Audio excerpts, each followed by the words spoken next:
So welcome everyone to today's webinar where we're talking everything digital sampling and rebates to drive sales for your CPG brand. I think it's really important in this world now that is very omni-channel. You are connecting with customers online, you're connecting with customers in store, and you're trying to figure out how can I, one, drive sales and use these tools, and then two, how can I continue to build relationships with customers so it's not just the one-time purchase.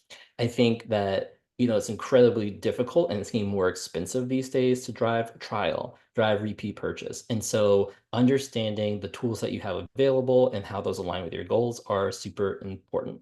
So for today's conversation, I've also invited on Justin Lutz from Sample to answer this because he's living this day in and day out with brands, and so has a lot of hands-on, in-depth experience to really talk through what he's been able to learn throughout this process as well. As I mentioned in the intro, if anyone has questions throughout the conversation, please make sure to ask those in the chat, and we'll answer that as we go. And we'll have a little time at the end for a open Q&A. So Justin, I kind of want to start at the beginning. As you're thinking about digital sampling, can you talk through the different types of digital sampling that are really prevalent right now? Sure, yeah. So first off, thanks for having me. Really, really excited to talk to everyone today and get to know you, hopefully a little bit. I mean, look, this goes back to prior to COVID, but I think COVID was kind of an inflection point in how we think about digital sampling, in particular. And there's the tried and true in store, right? And then from there, we start to talk about things like ship to home and aggregated, sample boxes. You have the traditional coupon methods. You have what Sample does, which is what we call the rapid rebate, right? And this is acquisition across any channel, anywhere, anytime, and driving folks either into retail locations or online via, if you're dealing with D2C offers, online via like a Shopify integration that we have or something like that. But um, if from a digital standpoint, really, it's, whether it's one-time use coupons, rapid rebates, ship to home, and that's kind of the world that we live in on that side.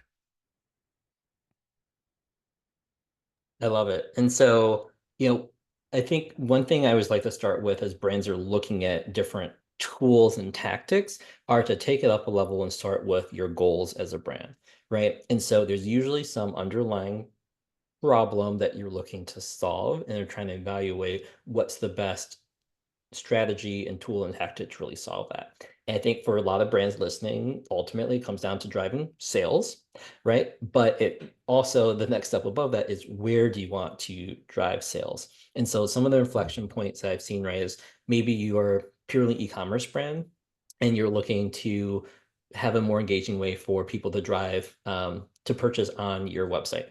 Maybe you just launch into a new retailer and you want to be able to support that retailer with sales so that you are driving people in store to purchase.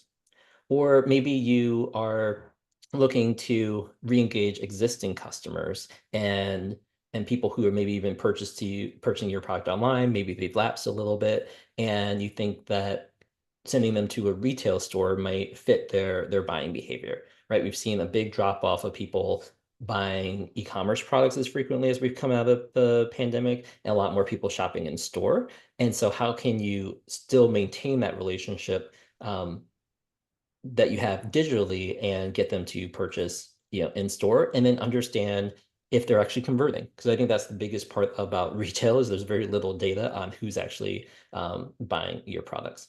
Are there any other use cases that you've seen just in terms of like goals where people are coming to you?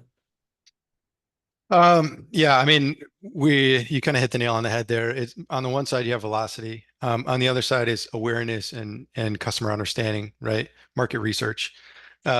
We try to kill two birds with one stone, in the sense that we can lean into one or the other, but ideally, whether it's us or another platform, you should be probably thinking about both.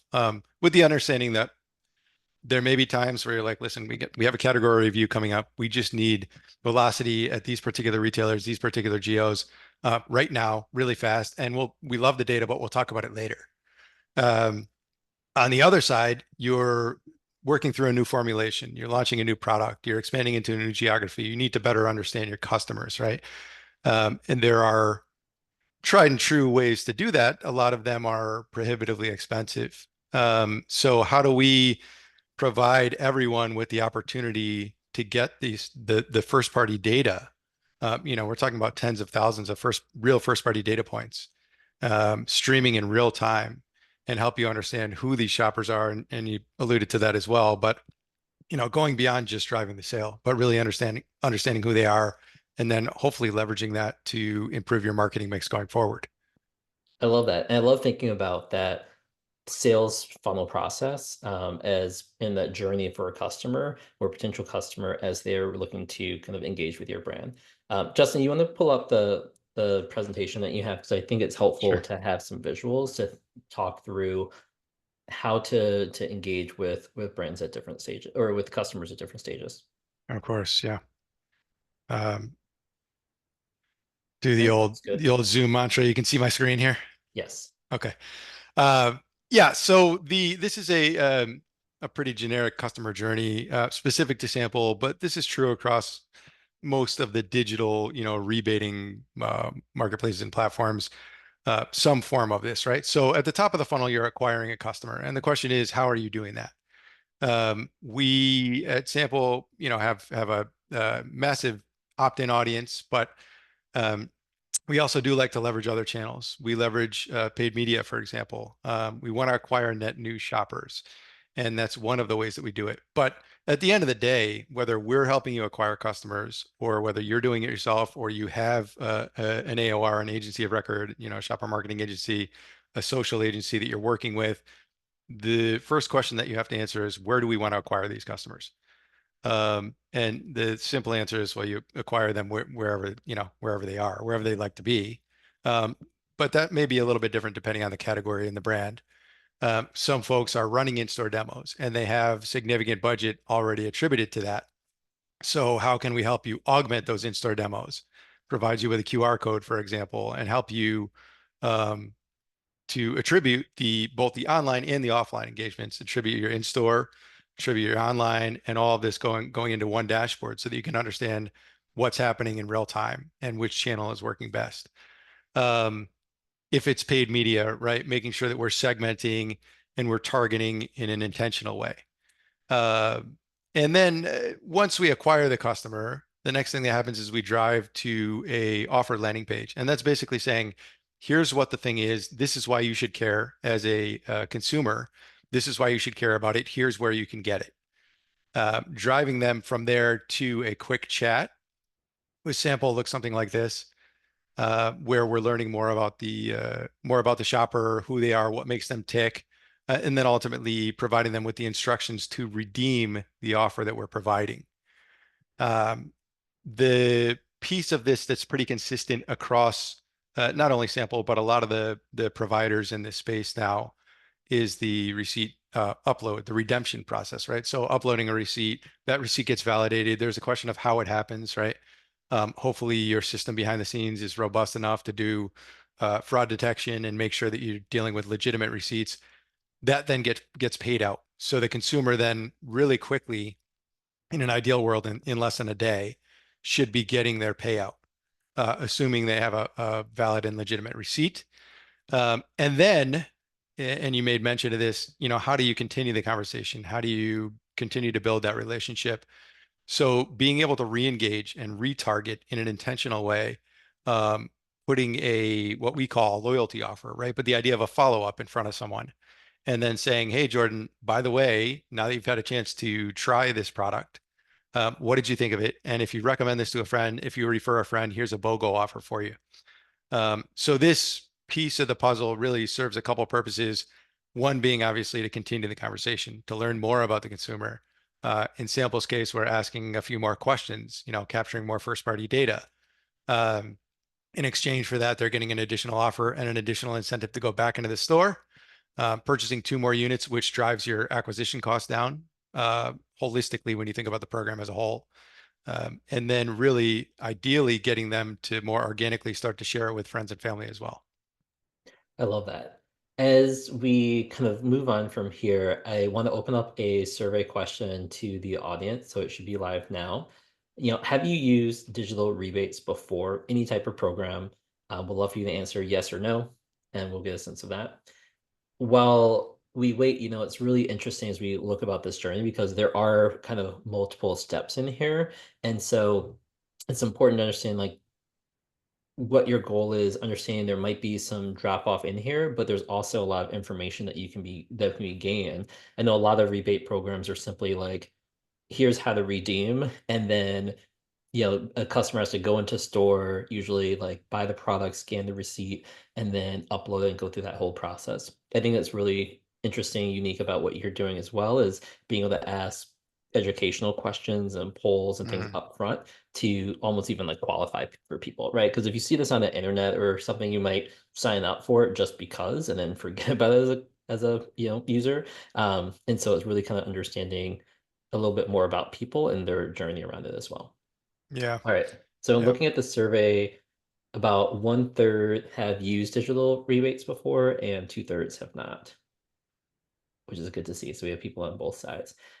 If you have used digital rebates before, I would love for you to share in the chat, if you found it effective or not, or any lessons that you learned as well. Yeah, I'd love to hear about those lessons, specifically, the pain points and what you found you could improve on. Awesome. Cool, Justin. What's kind of I like this kind of customer journey. Um, would love to see what's next. Yeah, sure. So as we talk about kind of that first step in the funnel here, we talk more about how are we acquiring the customer, right? So whether we're going out to an internal opt-in audience, whether we're running paid media, whether we're doing in-store, whether we're doing, I mean, like we've done programmatic, we've done display, banner, all sorts of, we've had clients that run magazine ads. But really the rule of thumb here is take the time to think about where best to acquire your customer effectively and efficiently, and hopefully in a place that you're not just getting majority freebie seekers, frankly. Um, and it is, I just want to touch on this quickly. It is for that reason that we have this big opt-in audience, but we don't necessarily default to them. And we don't say, listen, like we're going to go out to these folks first, and we're going to try to activate these folks first. And the reason is because really, maybe obviously, but the reason is because we like to be able to say that in Sample's case, at least in an ideal case, 7 out of 10 of the folks that are coming through a sample offer are coming to us for the first time because of your product and your offer, and not because they've signed up to get free stuff from us in the past. So it's important, I think, to think about that piece of it and how you acquire customers and what the implications of that are. Um, as we, continue down the funnel here, then really it's all about getting them to take the intended action as quickly and efficiently as possible, making sure that you're getting what you need out of it in the meantime. So most of the time that's increasing velocity, right? But it's also learning more about the customer. So the way that we're doing that is providing an offer landing page here, fully customizable. And the goal of this is really quickly show the shopper why they should care about this, where they can redeem it, how they can take advantage of it, make sure that they know how quickly they should take advantage of it. And then having a quick chat. And this piece of it, I think, is really a differentiator for us. And we're proud of this. This is Sam, our digital brand ambassador, and Sam was born out of COVID. Right? I already made mention of COVID, and it's PTSD for a lot of us. Um, but COVID hit during a time when we had launched V1 of our product. And at that point, we had developed a mobile app for in-store brand ambassadors to help capture feedback. Now, when in-store demo shut down, we had a roundtable and it was like, okay, guys, look, we can wait and see what the new normal looks like, or we can kind of make the new normal. And that's what we chose to do. So how do you take the magic of a really successful in-store demo and the most highly well-trained brand ambassador you could ever imagine and bring that online and allow a brand of any size to talk to consumers and talk to shoppers across the country anytime, 24/7, without the buy-in or consent of any individual retailer or buyer. And that's really the premise of sample here. That's what we're trying to do. Awesome. I love that. And have you seen a difference in people engaging in the kind of conversational AI compared to just like entering their email for a redemption?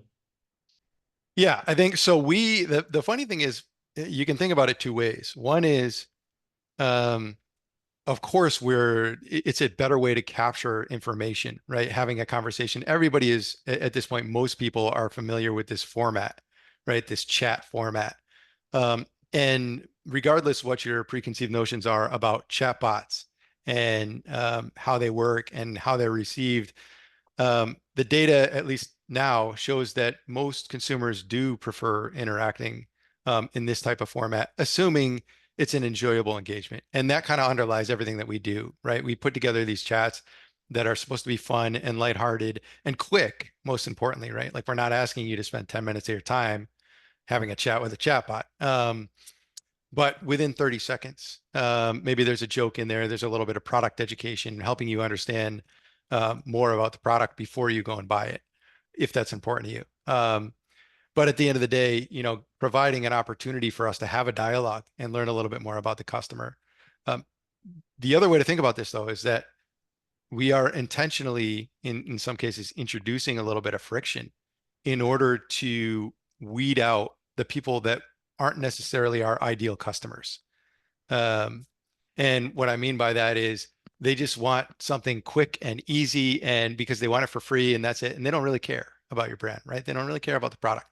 But if it's super quick and easy and I can get through it in like 5 seconds, great. So intentionally kind of introducing a bit of that, providing a little bit more skin in the game or opportunity for skin in the game. And we think that we found kind of a happy medium there. No, I think that's super important, right? Because a lot of people, as I mentioned earlier, just like are looking for free offers. Um, and going from this kind of consideration step, do you find that brands are testing out like educating people about the product, kind of helping them understand if it's for them or not, and kind of providing that extra context? I think about demos are usually talked about as one of the more effective ways of driving trial in store because they get to talk to someone and learn a little bit more about like the product before they decide if they want to buy or not. Do you see that chatbots like this having that potential to not replace someone doing a demo, but to add an additional layer of information education that's fun and conversational, kind of stimulating a little bit of what they might get from a demo? Most definitely. I think over the past year, for anyone that's been following the AI space, in particular, like conversational AI and chat GPT and all this stuff, right? Where we were a year ago versus where we are now, we're light years from where we were, even 3 months ago. So there's an opportunity for us to start to put together experiences for shoppers that provide them everything they need to make an informed decision really quickly in a way that's enjoyable for them, in a place that's enjoyable for them. And like you said, augmenting your brand ambassadors, which we're not trying to replace. We're not trying to replace in-store demos. We know that those are tried and true. And really, it's about adding a layer of engagement on top of that. So if you think about being able to say like, hey, Sam can literally answer any question you have about the product right now. And we can do that automatically by going out and scraping through all the information that you have on your SKUs and your products and your brands online. So the most highly trained brand ambassador you could ever imagine, the most friendly, energetic, right? Um, Always on. This is where we're going with this kind of stuff. It's not where we are. I want to caveat that it's not where we are right now, but this is where we're going. No, I think that's going to be, really helpful because you can't be everywhere at all places. And I know especially, as an example for my brand with T Squares, there's a new product that required the high educational threshold. And we actually, I did demos in store, I had people come up and they're like, oh, this is really cool because I saw your product on shelf. It looked interesting, but I need to know more information about it. And so I didn't buy it. Like I walked away. And so that was someone who was curious, but we didn't get a sale from it. They tried out the demo. I could talk to them a little bit and they ended up purchasing. And, I could see this as being something that you can put a QR code on a shelf talker in front of the product on the shelf. Maybe some people might even put it on on the packaging themselves itself, to be Mm, able to say, how can I provide that extra bit of education for someone who has questions? And right, I know a lot of people are doing that now, might drop someone on a website. And usually a website, you're like, quickly scroll through and it's like, yeah, ah, that's yeah, not what I'm looking for. But yeah, imagine opening up a conversation of talking to a brand ambassador essentially from that QR code immediately, where you can ask any question and get that. And then not only it, but maybe even get an offer in the store, which I think is yeah. really cool. And that's the key, right? Pairing these two things. So now you have a shopper that's super interested. You're giving them the opportunity to learn more, and then you're hooking them at the end, right? Now that you've gotten all the information you need, get the first one on us, and go share it with your friend, right? So that's um, when you put those two things together, the free offer, right? The idea of a free offer, a discount that's been around forever in so many different formats, um, and a brand ambassador that can be anywhere, anytime, that's really well trained and knows your brand better than anyone. That's where magic can happen, I think. Awesome. I love that. I want to move on to actually that decision point and like getting someone to make a purchase. While we do that, I also want to put a note out if anyone listening, if you have a question or story, if you've been through something similar, or have tried something unique with digital rebates, we'd love to jump in the chat and share that story as well.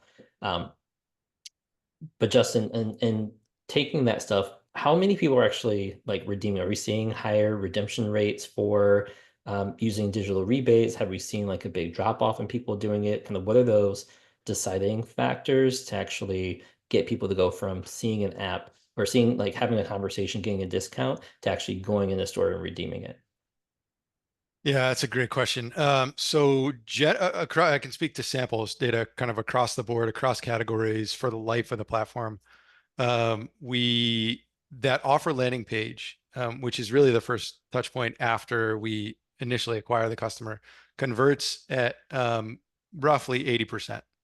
Right. So right around 8 out of 10 of the folks that hit that page are actually getting through at a minimum the initial chat that we're having, which means that you as the brand are capturing 10, 15, 20 first party data points from that.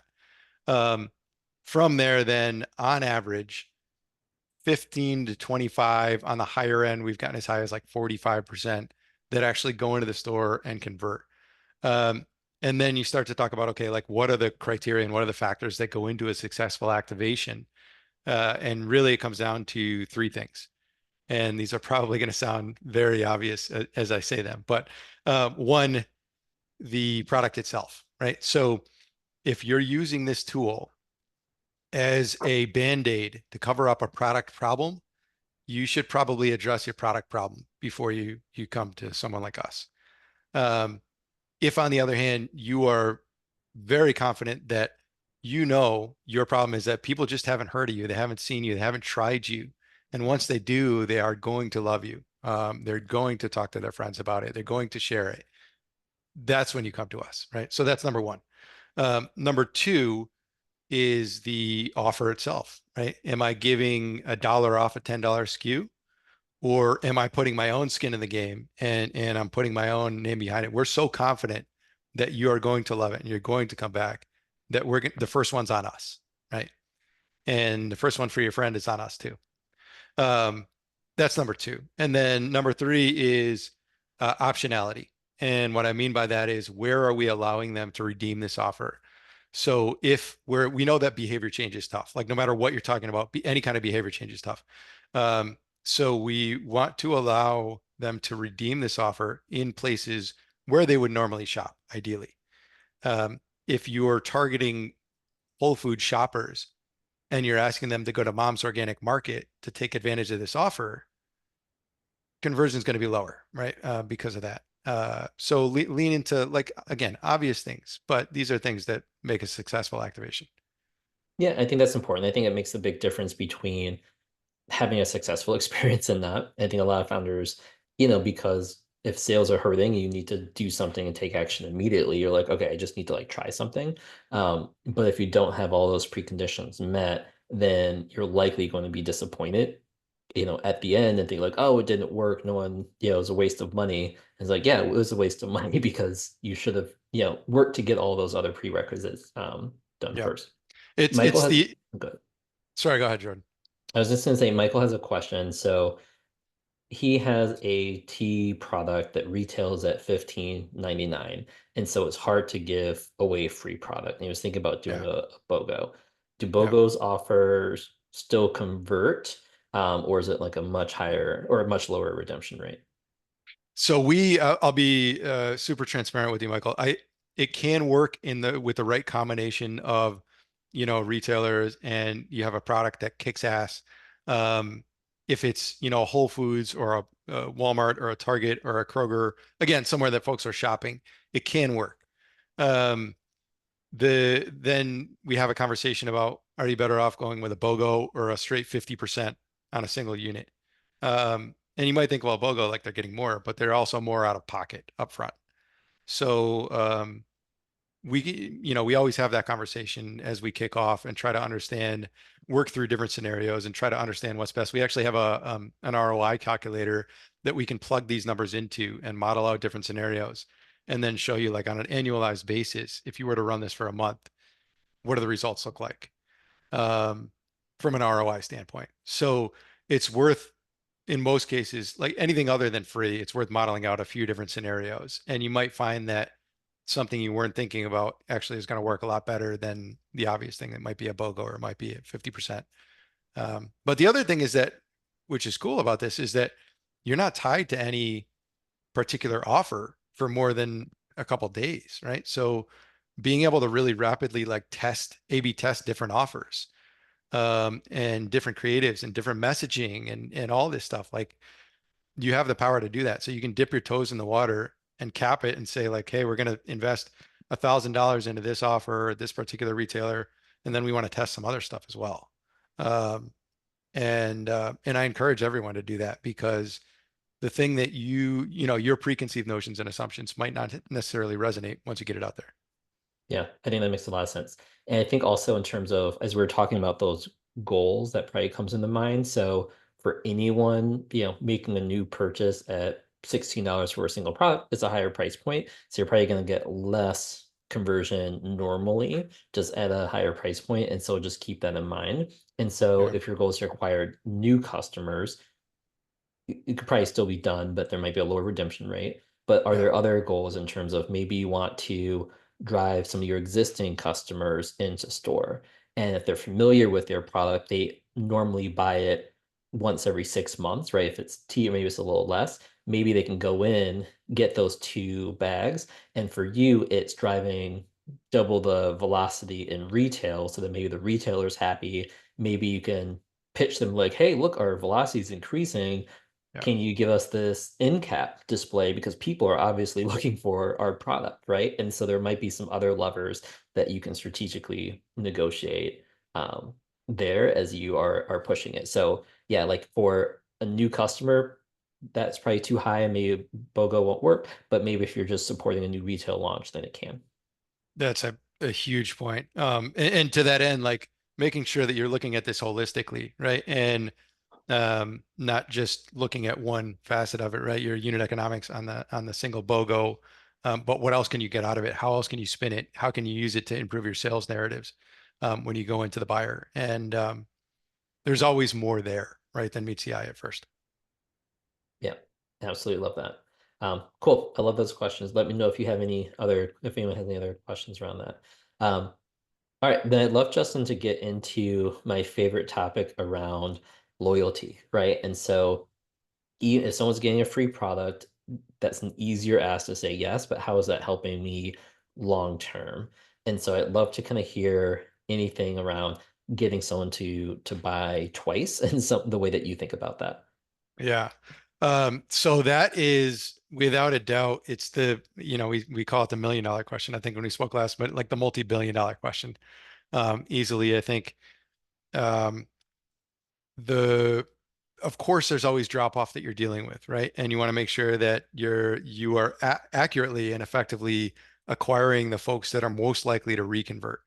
So one of the big pushes for us this year, is on that follow up and the loyalty offer. and what combination of like how we re-engage them, at what frequency we re-engage them, what messaging we use, right? And it's funny, but like, should you go at them directly with like, "Hey, here's a BOGO. You bought it once, buy it again. Here's a BOGO," or do you take a more roundabout approach? And some of the things that we've been finding is that um, it wasn't super intuitive to me, the things that work well, right? So the reason that we found that out is because we've launched a pilot or a beta, I guess I would call it, of a tool to help us really understand at a super granular level, down to like one to one, what messaging and what creative, what imagery and what offers are going to resonate best with the folks that have converted the first time. Um, so basically what we're doing is like taking all the data, everything that we learned about them, and then putting them through this algorithm that spits out like, okay, this person this is going to be a terrible example, but like they're a little neurotic and they tend to prefer shopping on Fridays and blah, blah, blah, blah, blah, right? And then you can take all this and customize that funnel so that you can improve those follow-up engagements. I think right now again, just across the board, follow-up engagement is pretty close to the initial conversion. So if you, for example, you have a 20% initial conversion, we hope to see a 20% follow-up engagement as well. Um, but boosting that, like even boosting that 2-3% can make a huge difference. So we are very focused on that. I'm curious, have you worked with any brands who have done testing like the first product is free, but then maybe give a second offer where it's 25 or 50% off? Yes. And that's a pretty typical scenario, right? First one's free, second one's 50% or BOGO, a lot of BOGOs on the second Mhm. offer. We've also introduced a tool that allows you to we call it the field agent module, right? But allows you to like add other incentives along the way. So if I'll give you an example, and this isn't directly like reconversion, but it is extra conversion. Um, so if you're, as the shopper, you're going through the chat, right? And it's like, Jordan, hey, here's the offer. Go into Whole Foods and get it right now. By the way, um, if you call this store and you request the product, like we'll give you an extra dollar back. Or we'll give you some swag. Or like if you go in, if you buy one, you get this, but if you buy three, you get this offer.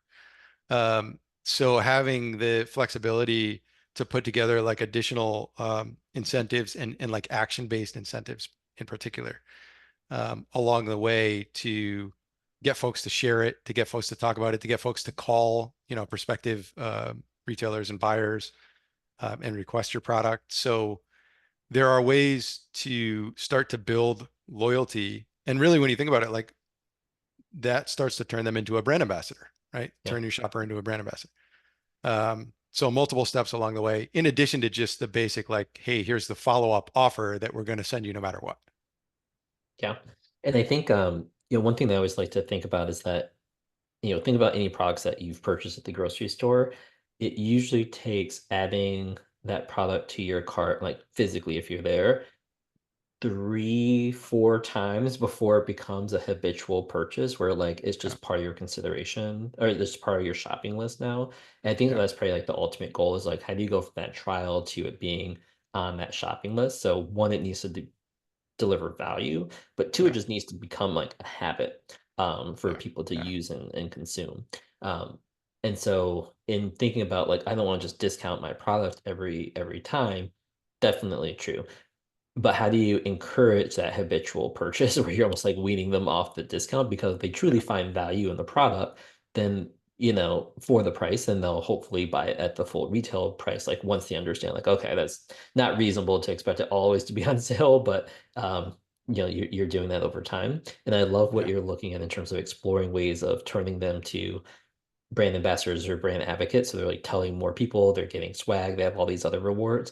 It always reminds me of the old like box top programs yeah, where yeah, you like cut out the box and you get like collect money for a donation. And I'm curious if more brands, modern brands would benefit buy something like that, where it encourages that brand loyalty by getting some type of like small offer. Like what if it's 10 cent for every purchase or 20 cent on every product, and it gets added up, and then maybe they can like redeem the points for swag or something else, a donation, so that Mm. it's encouraging that habitual purchase and they're working towards something. Um, I think you just gave me it might be an fun. idea for a new feature. So thank you for that.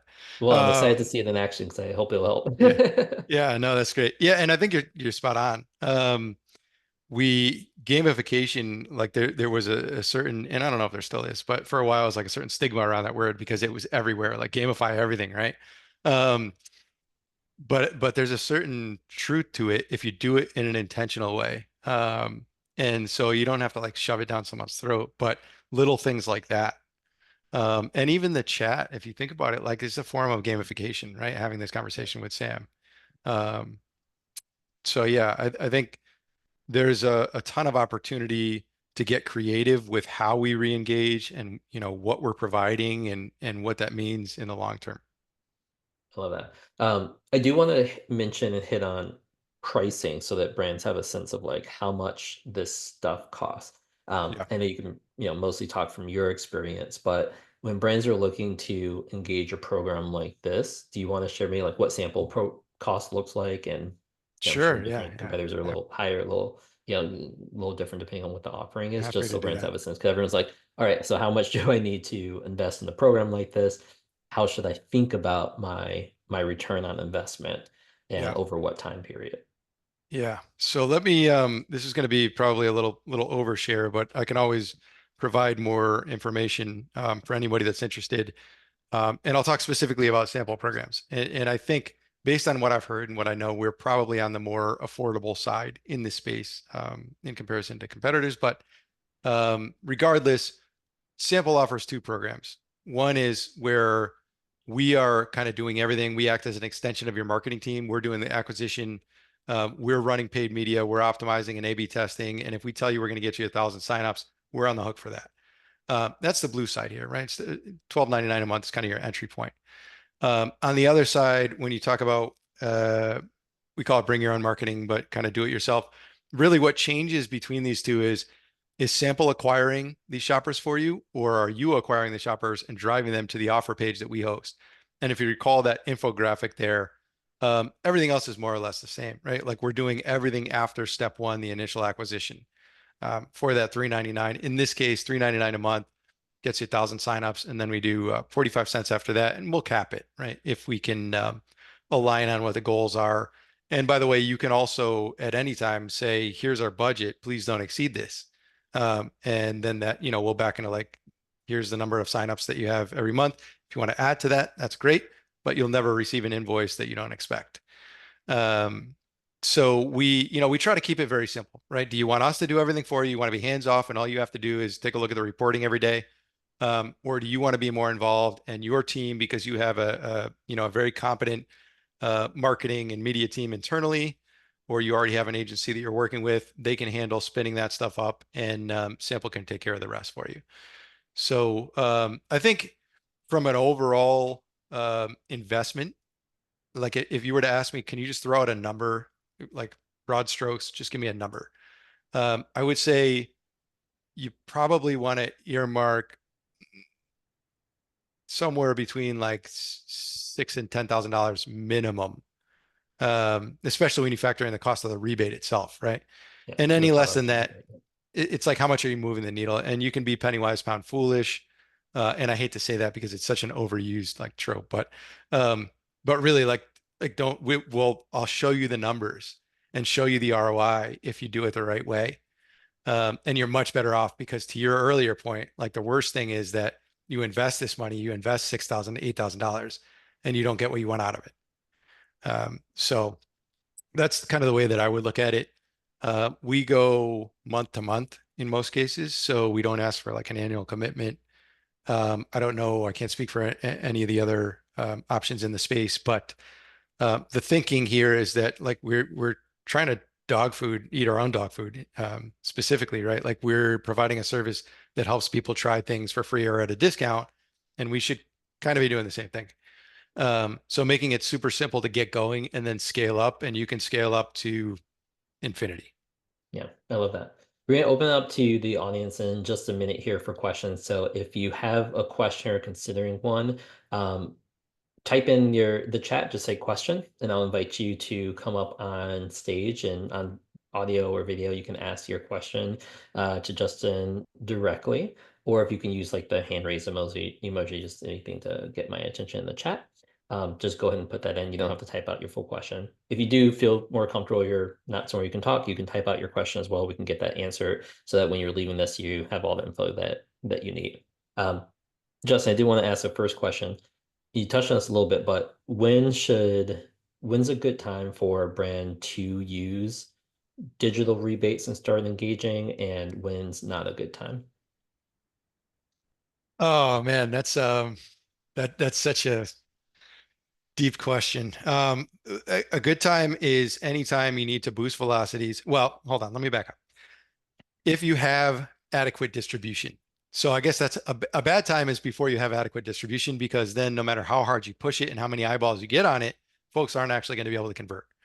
Um, a bad time is when you know, like I said before, you have a product problem and you're just not selling and you're like, hey, we just like anything. I'll do anything right now just to get boost my velocities a little bit, because it's just like you're kidding yourself, right? Like you're address the hard problem, take it head on, and then come to us and we can crush it together. But until then, let's like I would probably, and if we were talking even on a sales pitch, I would probably say like, listen, this is the reality. Um, I don't want to take your money until we know that we can perform and we can really help you. So that's when not to use it. Then when to use it, right? You already have adequate distribution. You're expanding geographically. You're expanding into new banners. You're launching a new SKU. You're launching a new product line. You're reformulating, and you want to learn more about how things are resonating. Um, so when you think about like awareness and how to get more eyeballs and get people engaged, boosting velocities, in a sustainable way, hopefully. Like we're going to give you the first couple, and then these people are going to come back. And then learning more about, product education and helping your customers guide you in providing them the best solutions, the best products. Yep, I love those. And probably add to, right, be in the position where you have a marketing budget to invest in these Yes. activities, because if you're paying for free product and the rebate to go in, you're not going to be first redemption profitable, right? That's just not how it usually works.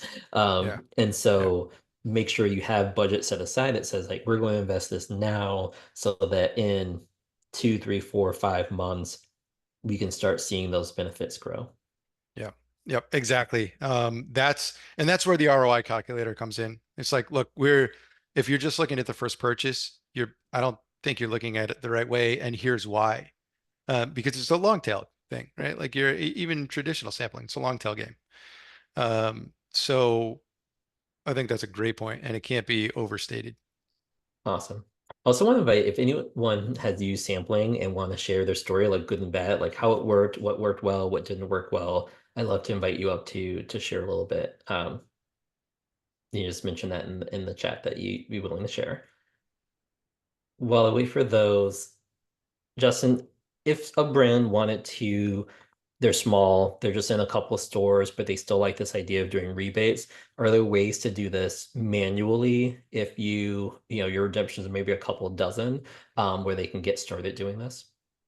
There are, yeah, and we actually have brands that they fit that mold.